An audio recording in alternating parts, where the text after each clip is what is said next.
there's just a few things that people often make mistakes with this. So these are the pitfalls that a lot of students would fall into. Firstly, the mass, kilograms or grams. Make sure you're consistent. Secondly, rearranging the equation. Make sure you know what you're working out. So make sure you know whether you're working out the energy required, the mass, or the specific latent heat. You can potentially put it into an equation triangle.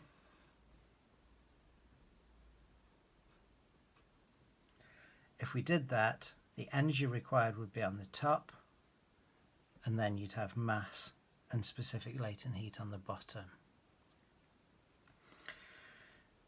This equation works for melting and freezing. So in example 2, we talked about melting the iceberg, and it took 835 million joules to melt that amount of ice. If I was freezing that amount of water into ice, it would release this same amount of energy. So when you melt something, it takes the energy to melt it. If you freeze something, it releases energy as the bonds form. Make sure you put the units in.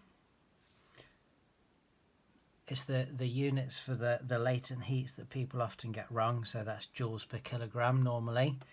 Sometimes it may be given in joules per gram, and you've got to watch out for that.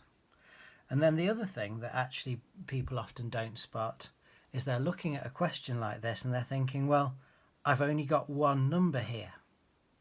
And whenever we're doing a three-part equation, we normally need 2 numbers to work out the third number, the third unknown quantity. And they forget that often this specific latent heat is somewhere in a table, maybe up at the top or on a different page even. So look out for that.